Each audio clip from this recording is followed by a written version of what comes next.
Okay, welcome everybody. And hello, Chris, how are you? John, So I'm hanging in there, I you're guess, just hanging. like the rest of us are. That's good. I think we all are. Yeah. So Yep. I think let's get the show on the road. The big question that comes to everybody's mind is where's the stock market going and also other markets? Are we going to retest the bottom or are we going to go to highs? There's some wide school of thought out there on the street. There's some who say, we're going to test the bottom. And there are others who say we've seen the bottom and, we're going to have either a U or a V and you pick one of those letters. So what do you think, Chris? What's your gut feel here? Yeah, gut feel, I think, is the only thing we can kind of go on in a way, in that none of us, or at least maybe there's a very, very tiny number of people who were, 3 years old when the Spanish flu pandemic hit back in 1918. But for almost all of us, there's no real living memory of this. So it's very hard to put it into historical terms.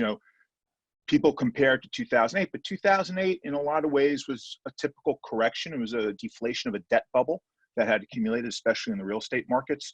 So there's no real analog to this. But on the other hand, and John, I think you'd agree, markets have been really friendly for 10 years. The VIX has traded below 10 for many years during the last 10 years. We've had a dearth of volatility. As Jamie Dimon said in a recent interview, somebody asked him, what's a financial crisis? And Jamie says, a financial crisis is something that comes along every 5 to 7 years. So in a way, we've been kind of overdue. So if you just kind of look at it in, I think, technical terms, and I've been looking at a lot of charts lately, we definitely bounced off some support levels around 2100, 2200 S&P level.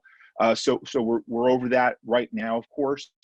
I think we've built some technical support for the market. I think we have possibly rallied a little bit too quick from the lows. Certainly there's a lot of potential surprises in front of us. Even today, just in the last 15 to 20 minutes, May WTI crude traded below zero. A lot of energy market experts have kind of predicted that's that. unusual, huh? Yeah, very unusual. The costs of storage have actually skyrocketed.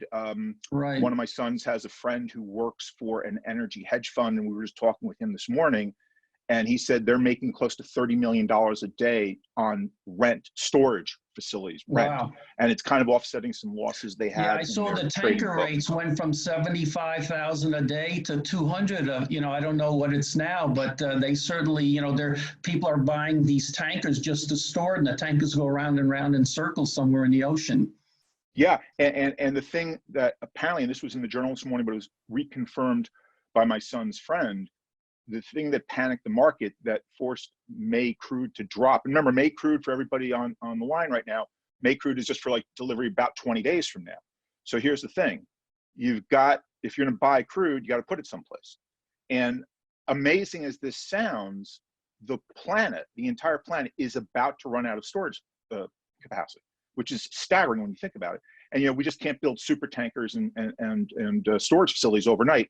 We're literally about to run out of space. So what happens after that? I don't know. Do they burn the oil? I don't know. You can't shut down oil production. Well, you know what Dean Foods did with milk? They just poured the milk down the street. Yes. I'm not saying they could do that with the oil, but they certainly may have to shut it in, and that's going to create a job loss down in Texas. Oh, absolutely, and globally too. So look, just to get. Go ahead, I'm sorry. I was going to say, Chris, let's just put in perspective how the market has done this year, just to give everybody an idea, because we did see the big drop, but let's look at this chart just to see how some major asset classes are doing. Candace, Can you put up the year-to-date chart?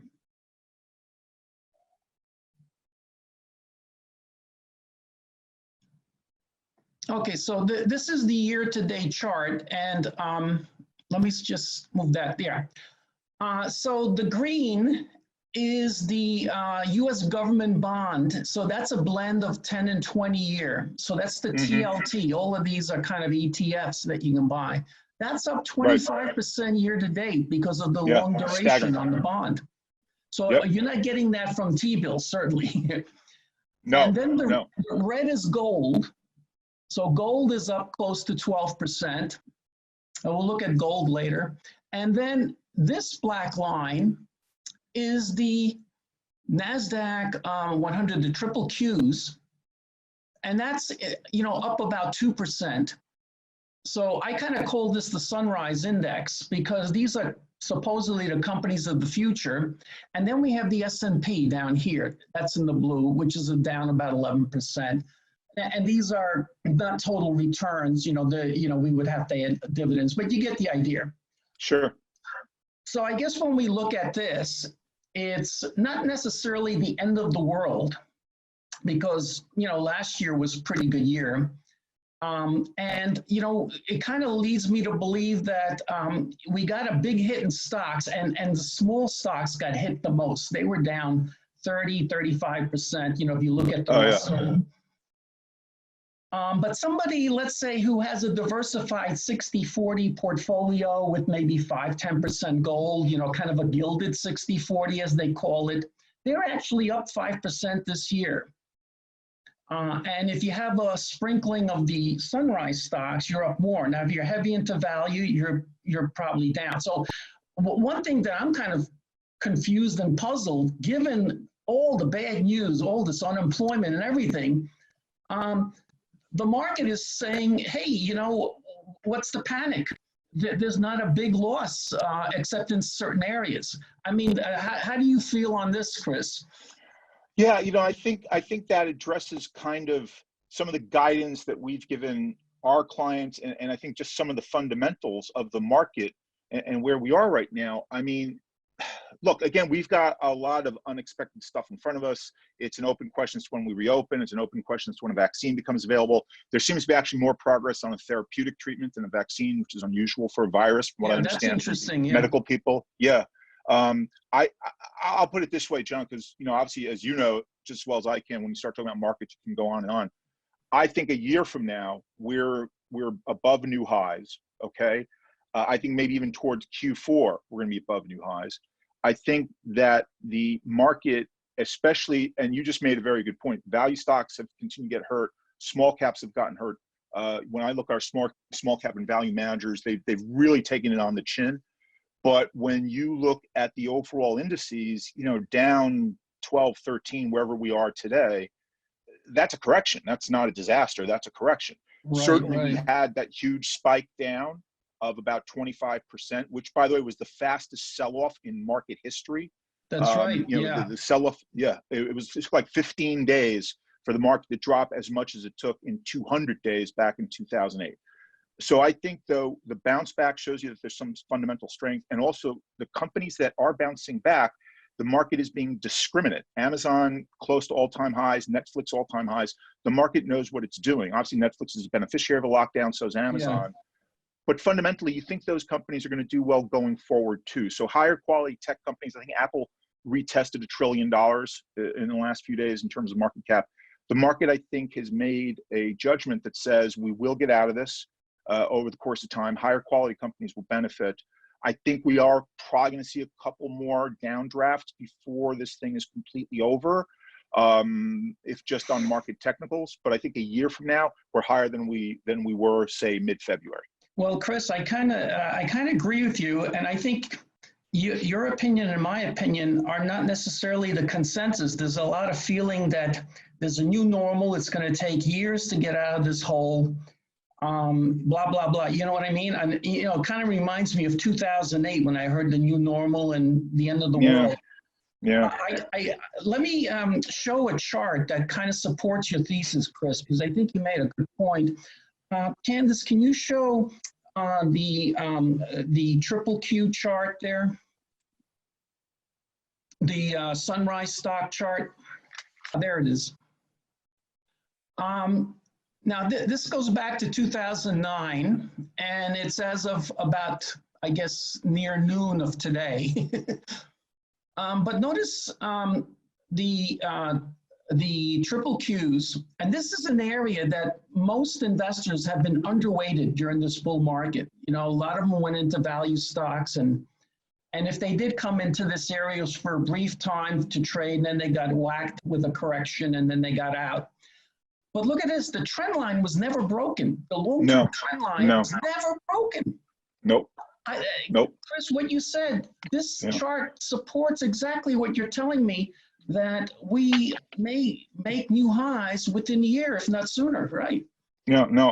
And if you look at the multi-year S&P charts, you're gonna get similar stuff, especially if you pull it back like 30 years back to like the Reagan administration. It's 40 years rather at this point. What am I saying?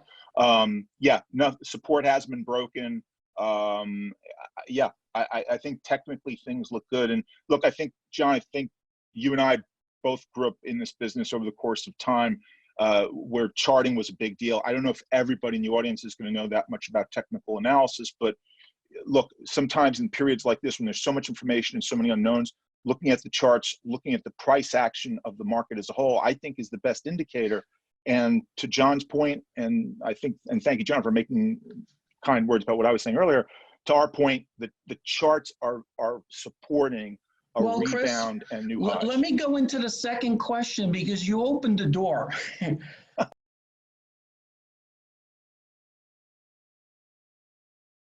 here's the second question. What can guide investors with fundamentals being so warped now? You know, you mentioned earlier negative oil price, which we haven't seen, and then nobody really knows what the earnings will be because everybody stopped. The doors are closed. Nobody's selling anything. And so is the answer, do you think, technical analysis, or what do we look at to say, hey, wait a minute, this market's going to go higher, but don't look at PE, don't look at price to book and all that stuff, because that's going to only confuse you. Yeah, look, I think you're absolutely right. I think you're absolutely right. PE is going to throw you off. I think the charts, especially the longer term charts, which have obviously more price information, accumulated price information in them, are the way to go. That's not to say that look, if you're buying individual stocks, I don't know what investors are doing. Obviously, you have to do your homework on the company themselves. As I mentioned earlier, the market has been discriminating in looking at the Netflixes and the Amazons as winners. Obviously, the Boeings and the airlines are losers for obvious reasons. But if you're looking at the overall market, if you're just making an index play, the charts are your best indicator. The fact that we do tend to bounce technically out of sell-offs, we bounced out of it back in 08, 09. I think we're going to bounce out of it again today. On fundamentals, look, to John's point, fundamentals are, we don't know what fundamentals are. Everybody on CNBC nowadays is a doctor, or someone who's got a specialization in virology. I see more doctors than CFAs now. Yeah, if I hear Mark Cuban talking about vaccines one more time, I might throw something in my TV set. And I like Mark Cuban, but he's an entrepreneur, not a doctor. But right. But I think that the technical nature of the market being what it is, you're going to see a bounce back. The fact that the Fed has flooded the zone with liquidity is a positive. We can have a long-term debate about excess cash in the system, but for right now, the Fed's done the right thing. Let's not forget, in 1932, the Fed did not flood the economy with cash, and we had a 10-year depression. They tightened the money supply by 40%. That's what really put us into the depression. Yep, and President Roosevelt raised taxes because he was worried about the deficit. This is not going to happen right now, obviously. So, and also, and John, cut me off if I'm going too long, because I have a tendency to do that, as anybody who's ever taken any of my classes knows. No, you made some good points. Keep going.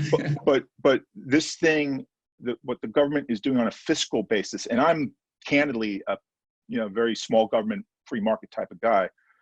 Candidly, they're doing the exact right thing. The deficit spending makes a lot of sense right now. You have people who have had their livelihoods taken away intentionally by the government in order to protect public health. That's perfectly reasonable. But the government is not bailing anybody out. The government isn't even stimulating the economy. The government is providing a bridge loan. It could be a $2 trillion bridge loan, but at the end of the day, the U.S. economy, God bless it, creates about $22 trillion a year in GDP. So 2 months of lockdown is $2 to $4 trillion of lost income, more or less. Chris, one question that I keep hearing on TV and everything is, whenever the market sells off as quickly, and you correctly pointed out that we dropped whatever it was 20, 30% in a few days, it takes years for the market to come back. Now, this is a nice old wives' tale, because we've had past historical market drops that have been very sharp, maybe not a few days, but certainly a few weeks. And the markets come back to record highs once again. Yep. And I go back to what you said, saying, hey, you know, we've had precedents. So the one, I have a couple, but the one I look at is going back to 1998 when we had the Russian default. Remember that? Yep, of course. And, the world was ending and there was going to be contagion theory and the banks would go out of business. Well, in 3 months, the small cap stocks dropped 45%. And guess what? The second half of the year, they went up over 60% to make new highs. Yep. So that's one example. 2018 was another example, okay? Yep. That's more recent. But when I hear this on TV that once you drop, it'll take years to come back, that's not necessarily true, right? There's no statistical grounding for it. I mean, the chart you put up before and the longer term charts just show that. I guess this is people just wanting to say something on television. I don't know, but no, you're right, John. You're exactly correct. There's no statistical support for this. If you want to go back to the Depression, sure, but the Depression, as we were saying, had a lot of terrible fiscal and monetary policy decisions. I mean, catastrophic, and also, let's be honest, the entire world was a pretty ugly place post World War I and all that. This is a very different world, and we've basically been in an upward trend since 1981, 1982. I don't see this breaking it. I really don't. So now another thing is you and I discussed what happened after World War I, right? Yes, so yeah, we touched on that. I did a little research with your inspiration because I really wanted to find out what happened. And so first of all, let's look at the pandemic. 1918 was the first wave. And there was a smaller second wave. By 1919 in the summer, it just stopped. That was the end of it. And then we had a recurrence and they gave it a different name. But anyway, to make a long story short, 50 million people died in the world. And this comes after World War I. Then we have the 1920 mini depression. Now, it didn't last long, but what caused that? Soldiers came back to the US. So all of a sudden, there's huge demand, and when we don't have enough goods, so prices go up. And guess what the Federal Reserve does? It takes interest rates from 4% to 7%, and that just shuts the economy down. Now, here's the irony. After that, they immediately learned their lesson, cut the rates, and boom, zoom, the stock market zoomed, and we had the roaring 20s, okay? Now, many of us who read literature, if you read Hemingway's The Sun Also Rises, we know that after this too difficult period, the World War I, the epidemic, the 1920 crash, guess what happens in Paris, 1920, 21, 23, and so forth? Record number of restaurants, record number of employment in restaurants, and a boatload of Americans traveling to Europe. As a matter of fact, there were so many Americans that the French hated them, okay? So anyway, we had the lost generation, which is really what the book is about, but we also had the infected generation. Sure, almost everybody who traveled to France must have had, it was either a survivor or must have had the epidemic somewhere, because so many people were. So this nonsense that we are now in this new world and everything, I think, you know, yeah, it's serious, but hey, we've gone through this and the stock market has gone through this. I think, if anything, this is a good time to keep buying. Yeah, I agree. I agree. I mean, if you're selective, if you're doing index stuff, again, individual stocks, I've been asked several times in the last week about that. I don't know how to do it. Every time I pick an individual stock, usually it winds up costing me money. You know, I prefer index funds or managers.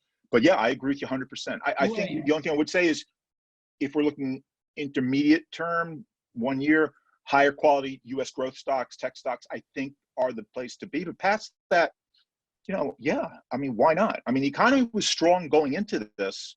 And John, you bring up the 1918 pandemic. Let's not forget, 1918 pandemic coincided with the end of World War I, which was not one of the best periods in world history. I think, John, you might know this, and I correct if I'm wrong, but didn't more people actually die on the European continent in World War I than in World War II? I think that it was a brutal, brutal war.